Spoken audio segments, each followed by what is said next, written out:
Formed our nation, the United States military had begun strikes on terrorist training camps in Afghanistan. It was just weeks after the terrorist attack on our nation that killed 2,977 innocent souls, that turned Lower Manhattan into a disaster area, destroyed parts of the Pentagon, and made hallowed ground of a field in Shanksville, Pennsylvania, and sparked an American promise that we would never forget.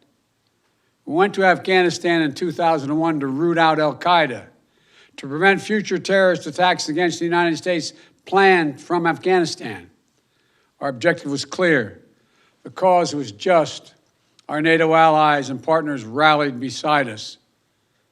And I supported that military action along with overwhelming majority of the members of Congress. More than 7 years later, in 2008, weeks before we swore the oath of office, President Obama and I were about to swear, President Obama asked me to travel to Afghanistan and report back on the state of the war in Afghanistan. I flew to Afghanistan, to the Kunar Valley, a rugged mountainous region on the border with Pakistan. What I saw on that trip reinforced my conviction that only the Afghans have the right and responsibility to lead their country, and that more and endless American military force could not create or sustain a durable Afghan government.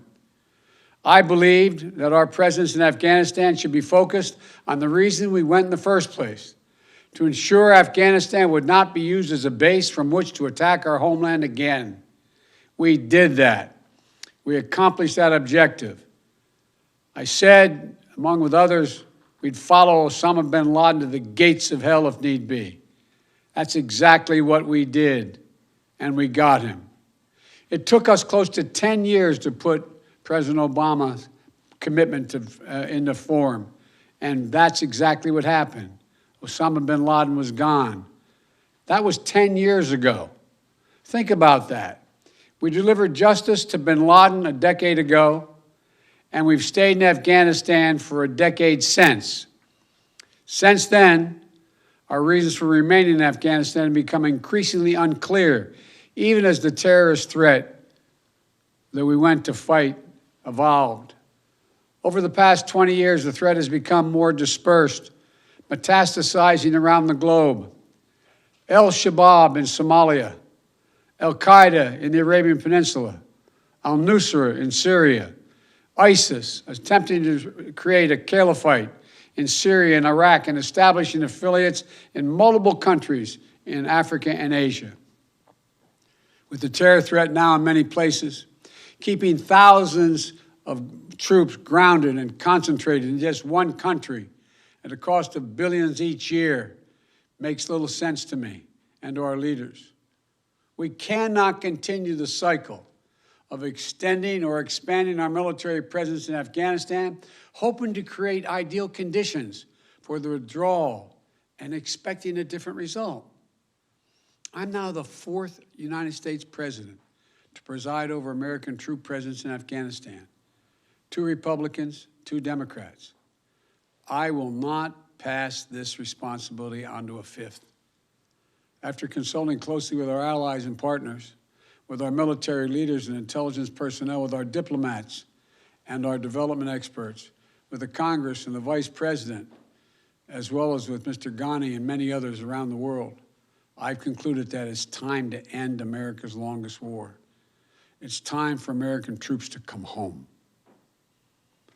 When I came to office, I inherited a diplomatic agreement duly negotiated between the government of the United States and the Taliban that all U.S. forces would be out of Afghanistan by May 1, 2021, just 3 months after my inauguration. That's what we inherited, that commitment. It's perhaps not what I would have negotiated myself, but it was an agreement made by the United States government, and that means something.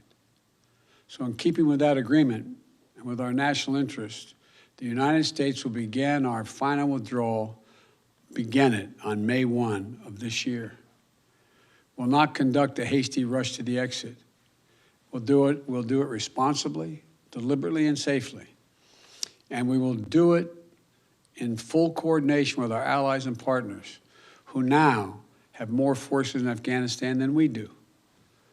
And the Taliban should know that if they attack us as we draw down, we will defend ourselves and our partners with all the tools at our disposal. Our allies and partners have stood beside us, shoulder to shoulder in Afghanistan for almost 20 years. And we're deeply grateful for the contributions they have made to our shared mission and for the sacrifices they've borne. The plan has long been in together, out together. U.S. troops, as well as forces deployed by our NATO allies and operational partners, will be out of Afghanistan before we mark the 20th anniversary of that heinous attack on September 11th. But we'll not take our eye off the terrorist threat.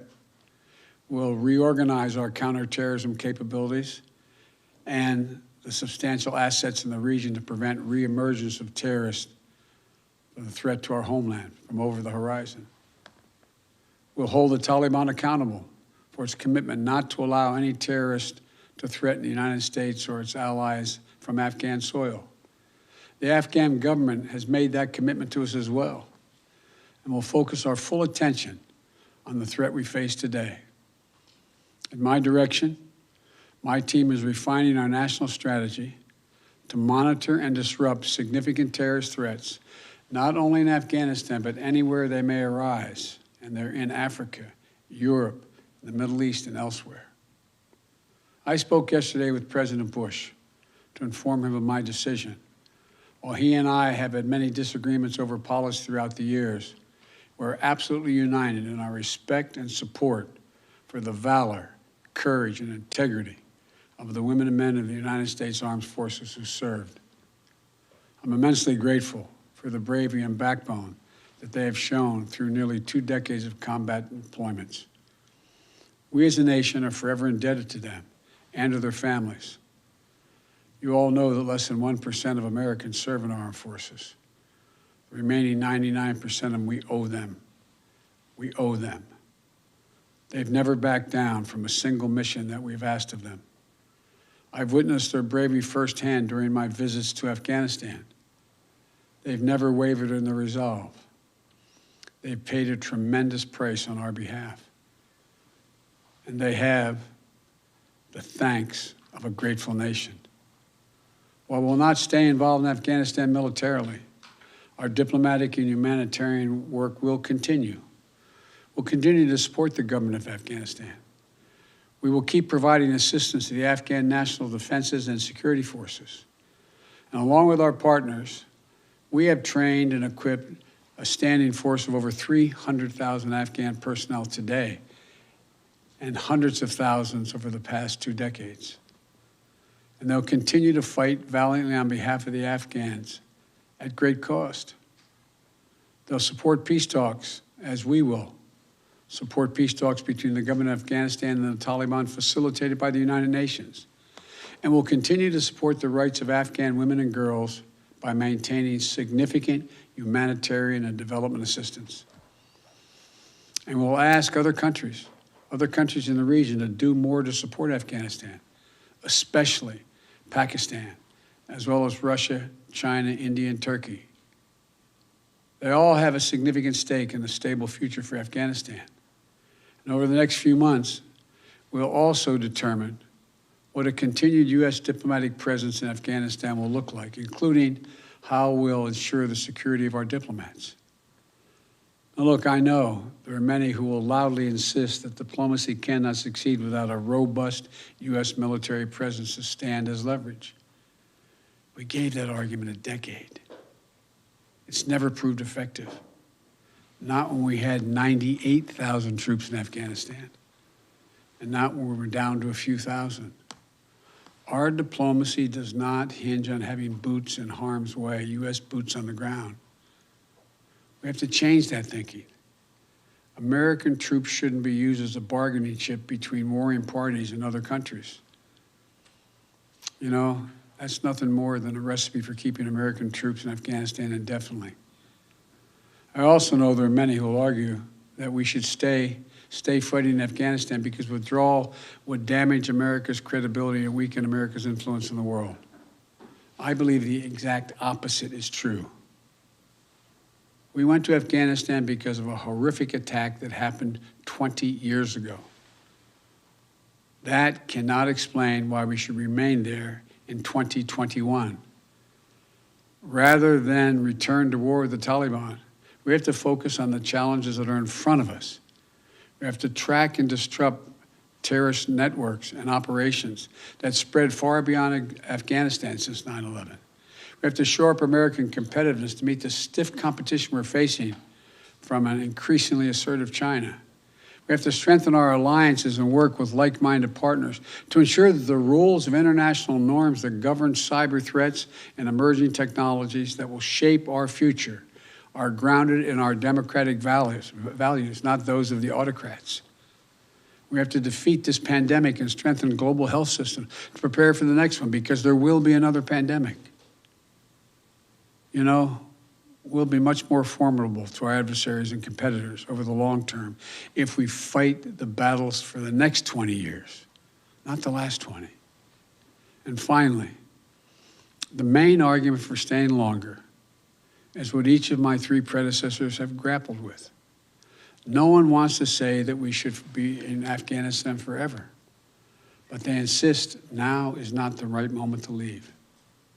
In 2014, NATO issued a declaration affirming that Afghan security forces would from that point on have full responsibility for this country's security by the end of that year.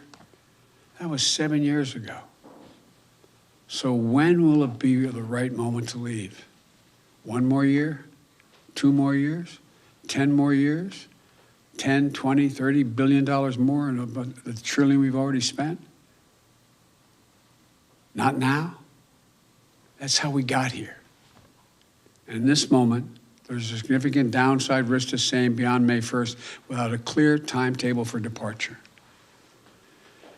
If we instead pursue the approach where U.S. exit is tied to conditions on the ground, we have to have clear answers to the following questions. Just what conditions be required to allow us to depart? By what means and how long would it take to achieve them, if they could be achieved at all? And at what additional cost in lives and treasure? I've not heard any good answers to these questions. And if you can't answer them, in my view, we should not stay. The fact is that later today, I'm going to visit Arlington National Cemetery, Section 60. In that sacred memorial to American sacrifice, Section 60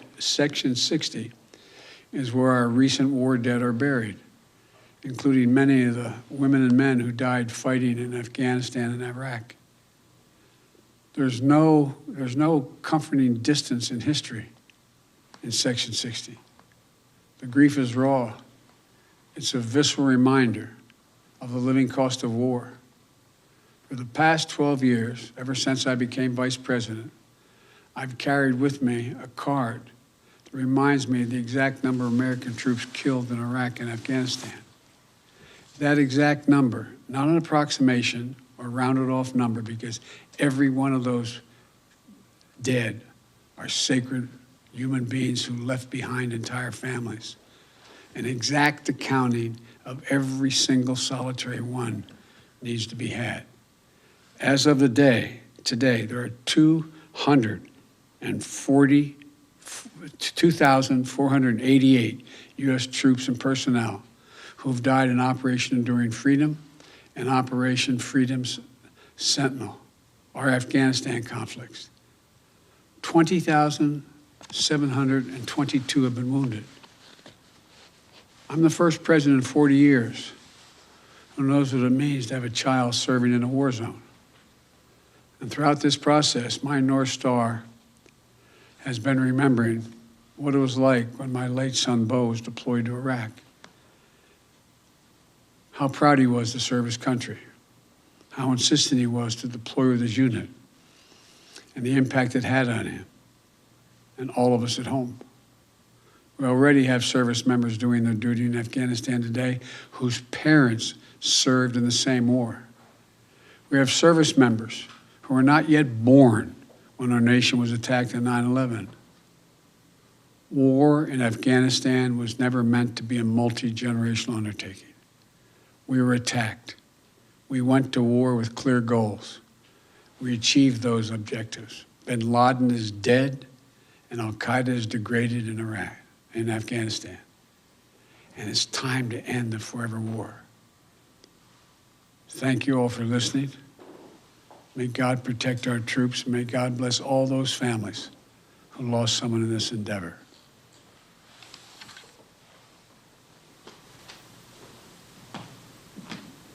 Okay, we're going to clear the shot in 5, 4, 3, 2, 1, bars. Okay, we are clear.